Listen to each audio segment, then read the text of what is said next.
যত দুখ নন্দ ঘোষ বিজেপিয়ে কৰিব নোৱাৰা সকলো দুখ কংগ্ৰেছৰ 6 জনগোষ্ঠীৰ জনজাতিকৰণ কিয় নহল কংগ্ৰেছৰ দুখ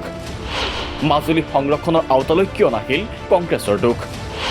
কংগ্ৰেছলৈ দুখ ঠেলি পলায়নৰ চেষ্টা মুখ্যমন্ত্ৰীৰ কংগ্ৰেছলৈ দুখ ঠেলিয়ে যেন নিজৰ কাৰ্যকাল শেষ কৰিব খুজিছে মুখ্যমন্ত্ৰী হিমন্ত বিশ্ব শৰ্মাই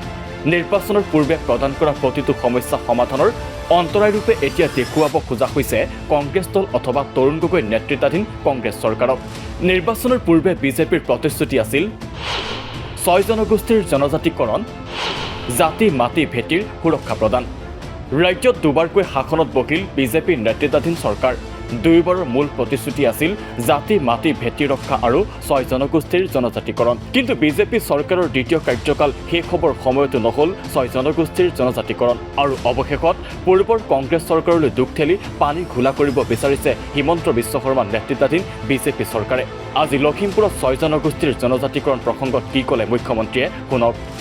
সকে আন্দোলনতো ময়ো সমৰ্থন কৰোঁ এতিয়া সমস্যাটো কৰি থৈছে কংগ্ৰেছ দলে বিধানসভাত এটা অদ্ভুত প্ৰস্তাৱ পাছ কৰি যে 6 জনগোষ্ঠীক জনজাতিকৰণ কৰক কিন্তু বৰ্তমানৰ জনজাতিৰ কোনো ক্ষতি হ'ব নোৱাৰে এতিয়া সেইটোৱে আমি সমাধান কৰাৰ কাৰণে চেষ্টা কৰি আছো নোৱাৰিলে আকৌ বিধানসভাত আনিব লাগিব প্ৰস্তাৱটো সংশোধনৰ কাৰণে গতিকে কেইটামান দিন আৰু আলাপ আলোচনা কৰি চেষ্টা কৰি চাওঁ যদি সফল নহওঁ তেতিয়া আকৌ বিধানসভাত প্ৰস্তাৱটো আনিব লাগিব যে কি ধৰণে তাক সংশোধন কৰা যায় কিন্তু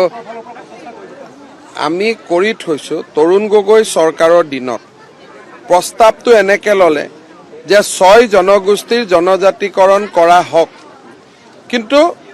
পুৰণা জনজাতিৰ কোনো ক্ষতি হ'ব নোৱাৰিব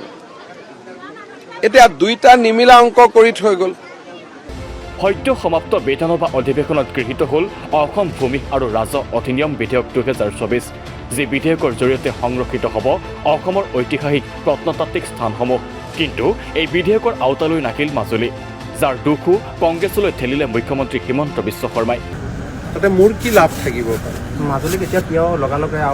এই আইনখন মাজুলীটো ভৰত নৰহে আইনখনৰ বাহিৰত ৰাখিছে ভৰত নৰ ডাঙৰীয়াই ক'লে যে এই আইনখন আনিলে এছটি মানুহৰ অধিকাৰ নোহোৱা হ'ব শিডিউল কাষ্ট মানুহৰ অধিকাৰ নোহোৱা হ'ব সেইকাৰণে মই এইটোকে ক'লোঁ সদনত যে মাজুলীৰ মানুহে এবাৰ আইনখন পঢ়ি চাওক যাতে তেওঁলোকৰ মনত কোনো ভুল ধাৰণা নাথাকে আৰু নৱেম্বৰত আমি আইনখন লৈ আহিম এইটো সদনতো আপোনালোকেও ভিডিঅ' ৰেকৰ্ডিঙত আছিলে ভৰত নৰ ডাঙৰীয়াই কোৱা কাৰণে মই বন্ধ কৰিলোঁ অৰ্থাৎ যত দুখ নন্দ ঘোষ বুজাই বুজিছে মুখ্যমন্ত্ৰীৰ এই দায়খৰা মন্তব্যৰ আঁৰৰ উদ্দেশ্য কি প্ৰশ্ন উত্থাপন হৈছে কংগ্ৰেছৰ এই ভুলৰ দোহাই দি আৰু কিমানবাৰ ভোট বিচাৰিব মুখ্যমন্ত্ৰী হিমন্ত বিশ্ব শৰ্মা অথবা বিজেপিয়ে